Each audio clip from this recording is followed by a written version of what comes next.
చేసుకుంటూ ఆయన ఎంతో దైవ భక్తి కలిగి మంచిగా ఆయన మరి ఎంతో దేవుని యందు మరి భయభక్తి కలిగి ప్రజలకు ధర్మ చేస్తూ ఆ విధంగా మరి దేవుని యందు ఆ విధంగా మరి ఉండేటువంటి గొప్ప మరి భక్తుడుగా ఉన్నాడు. ఉంటే దేవుడు అతని ప్రార్థన విన్నాడు. వింటి మరి దేవతను పంపినప్పుడు నీ ప్రార్థనలు నీ ధర్మకార్యములు అన్నీ విన్నాడని చెప్పి దేవుడు పంపిండని చెప్పి ఆయనకు మరి ఆ విధంగా దూత వచ్చి మరి తనతో మాట్లాడినట్టు మనం చూస్తున్నాం. అయితే మరి మనము దేవుని యందు మరి మనము కూడా అట్లనే దేవుని సన్నిధిలో భయభక్తి కలిగి ఆయన యందు మనము ఉండాలని మరి ప్రభు కోరుతున్నాడు దేవుడు. అయితే మత్తయి సువార్త 4:17 చదవండి. 4:17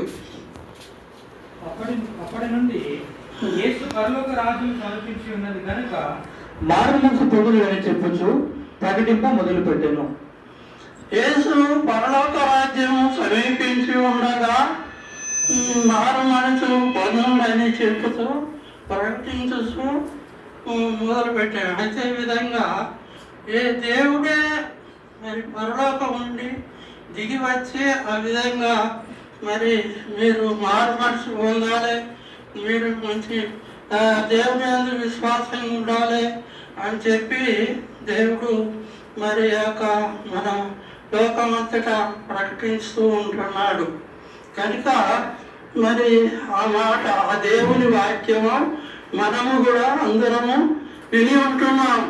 తిరిగి మరి అట్లనే మత్తయి సువార్త 26వ అధ్యాయము 28లో చదవండి.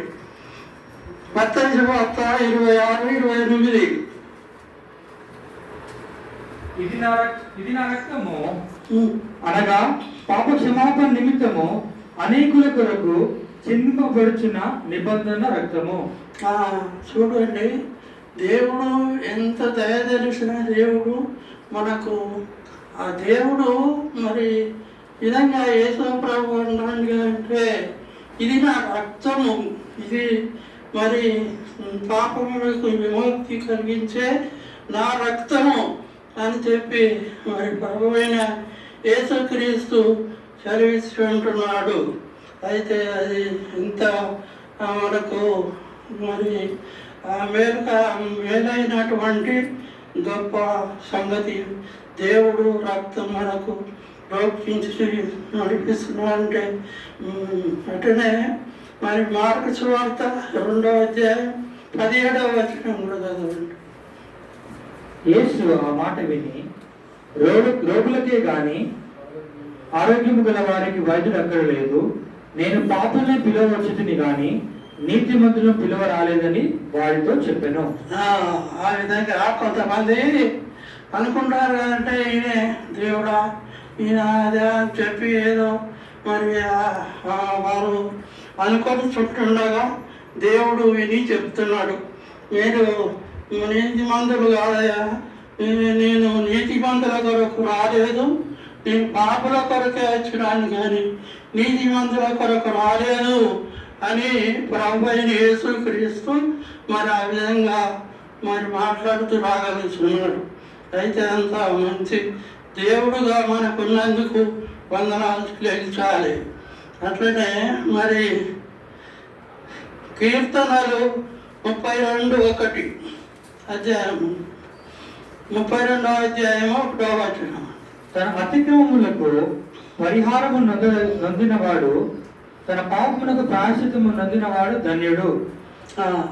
చూడు, మనం ఆయన యందు మనం నమ్మకంగా మనం మారు మనసు పొంది రక్షణ పొంది మనం విశ్వాసంతో ఉన్నామంటే అదేంతో ధన్యత.